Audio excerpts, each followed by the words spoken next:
Hello मेरे प्यारे cricket दोस्तों लोग, कैसे आप सभी। इस वीडियो में आप सभी के लिए टॉप 5 मोस्ट इंपॉर्टेंट क्वेश्चंस लेकर आया हूं जो नवोदय विद्यालय के पेपर में हर बार पूछे जाते हैं। और इस बार आप सभी का जो पेपर होने वाला है 29 अप्रैल 2023 को, उसमें भी ये आपके क्वेश्चन आने वाले हैं। 5 क्वेश्चन होने वाले हैं इस वीडियो में। सारे क्वेश्चन इंपॉर्टेंट है, पूरा वीडियो को देखना है और लाइक सब्सक्राइब आपके हाथ में। अगर अच्छा लगे तो करना, अगर अच्छा नहीं लगे तो आपको नहीं करना है। बस इस क्वेश्चन को आपको जरूर देख लेना है क्योंकि ये क्वेश्चन लगातार नवोदय विद्यालय के पेपर में पूछे जा रहे हैं। चलिए इस वीडियो को शुरू करते हैं, ठीक है। और सबसे पहले आप मेरे बारे में जान लीजिए। मेरा नाम अजय कुमार है और आप मुझे अजय भैया भी बोल सकते हैं। बिना टाइम वेस्ट के इस वीडियो को शुरू करते हैं। यहाँ पर आप क्वेश्चन देखोगे तो क्वेश्चन मैंने इंग्लिश में और हिंदी में दोनों मीडियम्स में यहाँ पर लिख के रखा है। आपको पता है कि मैं ऑलराउंडर तो हूँ ही, ठीक है। हिंदी में भी समझाऊंगा, इंग्लिश में भी समझाऊंगा। जो इंग्लिश मीडियम में तैयारी कर रहे हैं, पेपर देने वाले हैं, वो इंग्लिश मीडियम में भी समझ सकते हैं। जो हिंदी में, वो हिंदी में तो मैं समझाऊंगी, ऑब्वियसली बात है। ओके, तो चलो शुरू करते हैं। सबसे पहले मैं आपको ये बताऊंगा, देखिए आपका जो इस बार पेपर होने वाला है नवोदय विद्यालय का, वो कब होने वाला है? 29 अप्रैल को आपकी परीक्षा होने वाली है। और 29 अप्रैल को जो पेपर होने वाला है, अब की बार पेपर में कुछ भी चेंजेस नहीं है। पिछली बार जो 2022 में 30 अप्रैल को पेपर हुआ था, बस यहाँ पर 29 अप्रैल को कराया जा रहा है, शनिवार वाले दिन। ध्यान रखिएगा, पेपर के लिए अभी हमारे पास 2 महीने का समय है और 2 महीने से पहले आप सभी के इस अजय विद्याज्ञान चैनल पर फ्री में आप सभी की तैयारी करवाई जा रही है, ठीक है। तो आप सभी लोगों को मन है सब्सक्राइब करने का तो कर लीजिए। अगर आपको लगे कि हाँ अजय भैया इंपॉर्टेंट क्वेश्चन लाते रहेंगे तो आपको सब्सक्राइब कर लेना है। ओके, चलो सबसे पहले क्वेश्चन करने का तरीका क्या है। देखो यहाँ पर मैं जितने भी क्वेश्चन करवाऊंगा आपको इस वीडियो में, सबसे पहले आपको क्वेश्चन को अच्छे से पढ़ना है, समझना है, फिर आपको क्वेश्चन को करना है। अब देखो यहाँ पर पहला क्वेश्चन है, यहाँ पर लिखा हुआ है, यहाँ पर आप देखेंगे एक स्टोर में 5 सेबों के पैकेट को ₹25 में तथा 1 सेब ₹6 में बेचता है। मतलब अगर 5, यहाँ पर देखिए एक स्टोर में 5 सेबों के पैकेट को ₹25 में तथा 1 सेब ₹6 में बेचा जाता है। यदि एक औरत 27 सेब खरीदती है तो उसे कितनी राशि देनी पड़ेगी? इंग्लिश में भी समझ लीजिए, यहाँ पर लिखा है a store sells a pocket of 5 apples for ₹25 and 1 apple for ₹6. If a woman buys 27 apples, what amount will she have to pay? यहाँ पर बोला जा रहा है अगर एक स्टोर में 5 सेबों के पैकेट को ₹25 में, यानी कि एक पैकेट अगर कोई खरीदेगा तो उसको ₹5 पे करेंगे, अगर 5 खरीदेगा तो ₹25, ठीक है। ये बात तो आपको क्लियर है। पर यहाँ पर ये बताया जा रहा है यदि, और यहाँ पर ये भी बोला जा रहा है यदि कोई एक सेब अकेला खरीदे तो उसको ₹6 ज्यादा देने पड़ेंगे, यानी कि आप समझ लो, है ना, ज्यादा रुपए पे करने पड़ेंगे। अब यहाँ पर एक औरत 27 सेब खरीद लिए। सबसे पहले क्या करो, आप यहाँ पर पैकेट बना लो। एक स्टोर में 5 सेबों के पैकेट को ₹25 में, तो 5 सेबों को पैकेट में यहाँ पर जो अमाउंट कितना देना पड़ेगा। अब एक सेब ₹6 में बेचता है, एक सेब ₹6 में बेचता है, उसने खरीदे, एक औरत 27 खरीदना चाहती है। तो सबसे पहले तरीका तो यही है, 27 की आप 6 से क्या कर लो, गुणा कर लो। अब गुणा करोगे तो ये आपको गुणा वाला जो आंसर है वो गलत आएगा, क्योंकि आप इसकी गुणा करोगे 6 7 42 और यहाँ पर बचेगा आपका 4, 6 दूनी 12, 12 और 4 कितना हो गया आपका 16, 162। पर 162 तो आप है ही नहीं। यहाँ पर देखोगे क्या करो, सबसे पहले तो आप क्या करो, अब बच्चों जानते हैं इस क्वेश्चन को आपको सॉल्व कैसे करना है। देखो यहाँ पर साफ साफ बोला गया है एक स्टोर 5 सेबों के पैकेट को ₹25 तथा 1 सेब ₹6 में बेचता है, यानी कि 5 सेबों के पैकेट को, एक पैकेट में कितने सेब आ रहे हैं ये बात तो क्लियर है, 5 सेब आ रहे हैं और उनको ₹25 में बेचता है, ठीक है। यही बात बोला गया। उसके बाद यहाँ पर पूछा गया है यदि एक सेब, अगर एक सेब कोई खरीदेगा उसको ₹6 देने पड़ेंगे, यानी कि ज्यादा रुपए पे करने पड़ेंगे। और यहां पर आप बात कर रहे हैं यदि एक औरत 27 सेब खरीदती है तो उसे कितनी राशि देनी होगी। ओके, तो देखो समझो, सबसे पहले अगर इस तरीके से कोई क्वेश्चन आ जाए तो आपको जो सेब दे रखे हैं, सेबों की संख्या 27 सेब है, इसको आपको पैकेट में बना लेना है। अब हमको पता है कि एक पैकेट में कितने सेब आ रहे हैं, 5 सेब आ रहे हैं, ठीक है। और यहाँ पर 27 सेब दे रखे हैं, 27 सेब दे रखे हैं तो कितने पैकेट बनेंगे, 27 की सीधी 5 से भाग कर दो, ठीक है। 27 की 5 से भाग कर दो, हमको पता है कि एक पैकेट में 5 सेब आते हैं। अब 27 सेब दे रखे हैं पहले से, उनको पैकेट में बनाओगे आप, ठीक है। 5 पंजे 25 पैकेट, ओके, 25 पैकेट हो गए हमारे और 2 सेब, क्या मतलब 5 पंजे 25 हो गया, बचा 2, 27 तो था। अब 5 तो पैकेट हो गए और 2 सेब। अब यहाँ पर आप देखो 5 क्या हो गए, 5 हो गए आपके पैकेट और 2 सेब। अब देखो यहाँ पर अब बात क्लियर हो गई हमारा कि एक पैकेट का, जो एक स्टोर में 5 सेबों के पैकेट, एक पैकेट में कितने सेब हैं, 5 सेब हैं। अब ये जो 5 सेबों वाला जो पैकेट है वो कितने रुपए का बेचा जा रहा है, यहाँ पर सीधी सीधी बात यहाँ पर दे रखी है उन्होंने, कितने रुपए में, ₹25 में बेचा जा रहा है। तो हमारे पैकेट कितने बने, 5 तो पैकेट बने हमारे और 2 वो क्या बचे हमारे, 2 सेब। अब इसको आप लगा लो, एक पैकेट ₹25 का है तो 25 पंजे 5 पैकेट कितने होंगे, 25 पंजे 125, 25 की गुणा कर दो सीधी 5 से, और जो 2 हमारे सेब बचे उसकी आप 6 से गुणा कर लो। तो एक सेब अगर कोई खरीदेगा, ठीक है, तो उसको ₹6 देने पड़ेंगे। 2 सेब है तो 6 की 2 से गुणा कर लो, 6 दूनी 12 आपका ये हो गया। 12 और 125 को आप जोड़ लो, 12 और 125 को आप जोड़ोगे, 5 और 2 7 और 2 और 1 3, और 137 आपका सही उत्तर हो जाएगा। किस में दे रखा है? ऑप्शन नंबर सी में दे रखा है। ऑप्शन नंबर सी वाला बिल्कुल सही उत्तर है ये, ठीक है। तो इस तरीके से क्वेश्चन को सॉल्व करना है, ज्यादा घबराना नहीं है, बस सीधी बात है। 27 को क्या किया, 27 को हमने पैकेट में बना लिया, 27 की 5 से भाग कर दिया हमने, कितना बचा, 5 पंजे 25, 25 पैकेट और 2 से बचा, ठीक है, 25 पैकेट 2 से बचा। अब यहाँ पर एक पैकेट 25 रुपए में बेचा जा रहा है, तो 25 पैकेट कितने रुपए में बेचे जाएंगे, 125 में। एक से 6 रुपए का, 2 से बचे हमारे 6 दूनी 12, 12 ये प्लस कर लो, 137 12 इस तरीके से आ गया। घबराने की चिंता नहीं है, जब तक आपके अजय भैया आपको सारी चीजें समझ आते रहेंगे। अगला क्वेश्चन है 150% बराबर है, यहाँ पर इंग्लिश में लगा है 150% इज इक्वल टू, किसके बराबर है वो आपको बताना है। जब इस तरीके से कोई क्वेश्चन आ जाए क्या करना है, 150 लिखना है सिंपल, बटे में उसके आपको 100 लगा देना है। ये आपका आंसर आ गया। 0 से 0 कट गया। अब 5 से काट लो, 5 दिया 15 और ये आपका 5 दूनी 10। अब यहां पर देखो ये तो हमारा गलत आ रहा है, ये 3/2 आ रहा है। क्या करना है, करना क्या है, कुछ नहीं करना है, ये समझो मेरी बात को, 150/100 ये कर देना है बस, ठीक है। ये कर दोगे और 0 से 0 काट लोगे। अब क्या बचा, हमारा बचा 15/10। क्या बचा, 15/10। कितने जीरो नीचे, एक जीरो है तो पॉइंट लगा दो, 1.5 आपका आंसर आ जाएगा। पॉइंट लगाना आता होगा, दशमलव वाला चैप्टर पढ़ लेना, नहीं पढ़ा है तो ऑप्शन नंबर ए में इसका बिल्कुल सही उत्तर है, ठीक है जी। चलिए आगे बढ़ते हैं, कौन सा क्वेश्चन आगे देखते हैं। बड़े ही अच्छे क्वेश्चन है बच्चों। अगला क्वेश्चन है, यहाँ पर बोला गया है एक दुकानदार एक वस्तु को रुपए 500 में खरीद कर 20% लाभ कमाना चाहता है, वस्तु का क्रय मूल्य क्या होगा।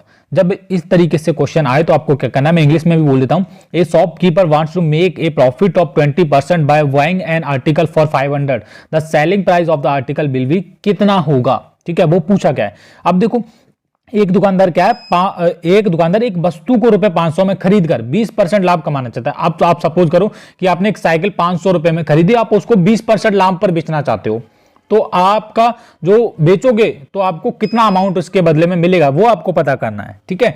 विक्रय मूल्य क्या होता है, एसपी, इसके बराबर एक फार्मूला होता है, एसपी बराबर एक फार्मूला होता है, एसपी बराबर सीपी गुणा 100 बट्टे लाभ या हानि, ये आपका फार्मूला होता है, ठीक है। क्या होता है, ये फार्मूला होता है। अब देखो सीपी क्या होता है, सीपी आपका जो आपने खरीदा है, अब 500 में खरीदा उसको 500 लिख लिया, गुणा लिख लो 100। अब देखो लाभ हो रहा है तो 100 में जोड़ के लिखना है, हानि हो रही है तो 100 में से घटा के। अब लाभ हो रहा है तो आप 100 में 120 जोड़ोगे तो 120 हो जाएगा।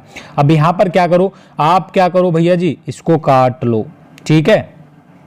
यहां पर इसको हम काट लेते हैं, 0 से 0 कट गया, ओके। और उसके बाद यहां पर आपका ये सॉरी एक मिनट रुकिए, 500 गुणा 120/100 इस तरीके से आप कर लो, 100 पंजे, ठीक है। इस तरीके से फार्मूला होता है। यहां पर आपका होता है सीपी और यहां पर होता है आपका गुणा लाभ या हानि, क्या होता है, लाभ या हानि होता है, ठीक है।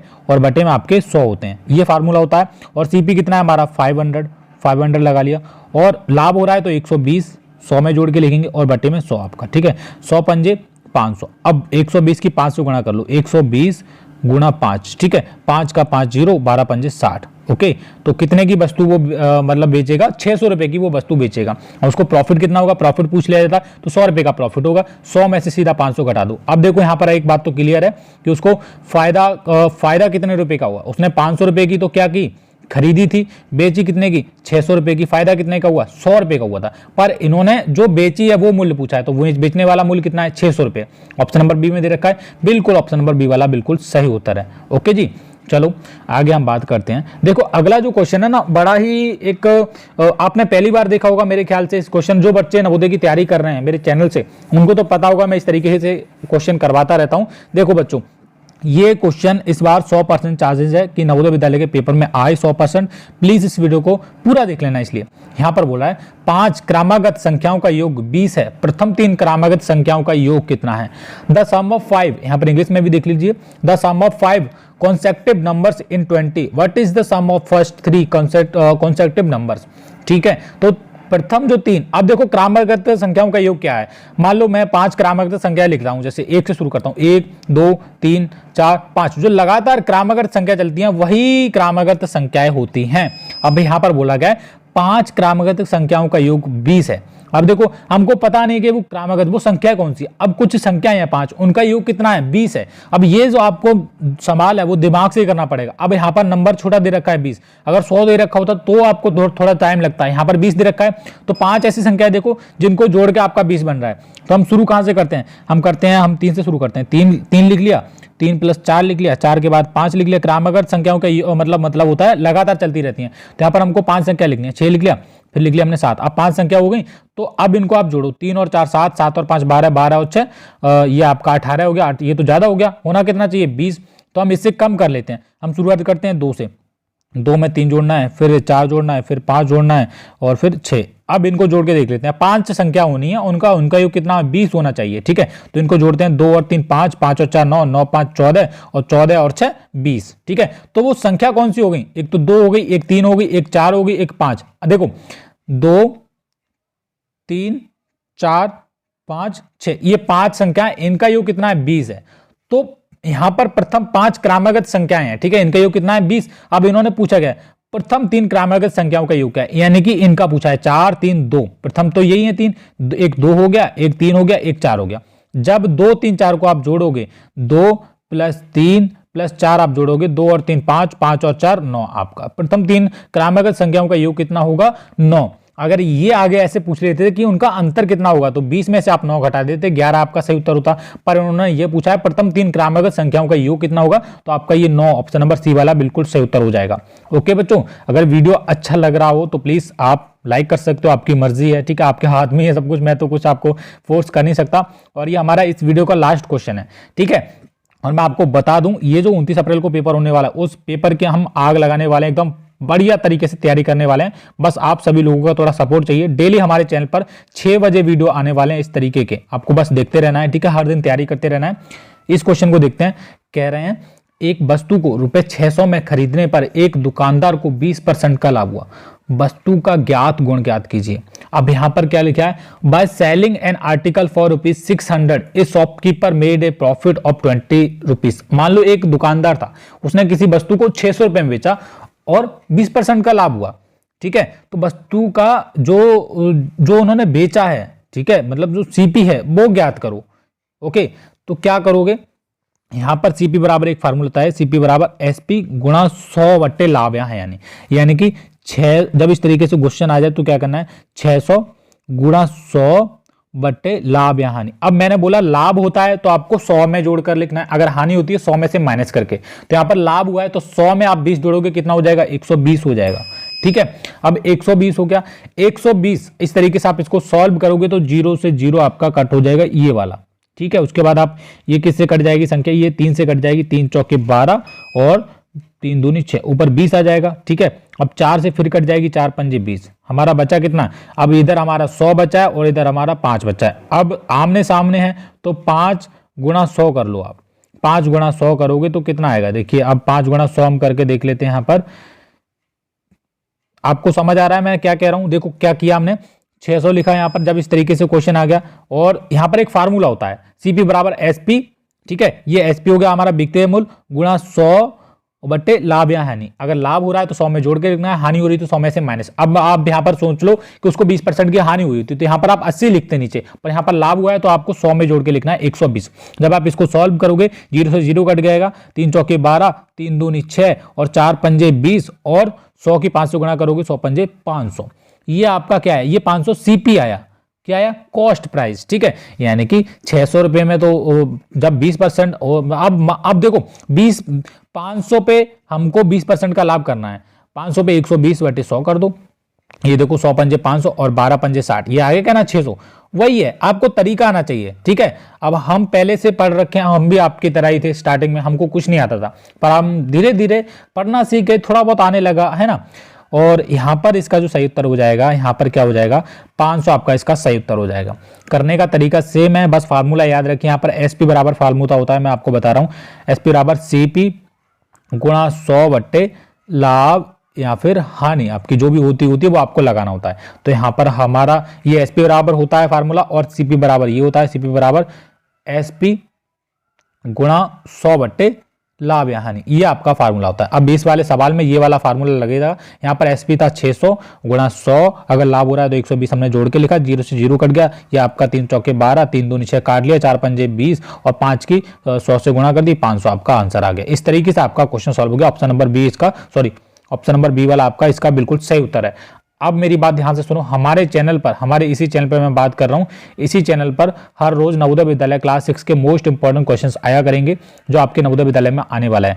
और 6 बजे वीडियो आने वाली है हर दिन। बस आप सभी लोगों को हमारा साथ देना है, अजय भैया के चैनल को सपोर्ट करना है, सब्सक्राइब करना है। मैं ऐसी क्वेश्चन लाता रहूंगा।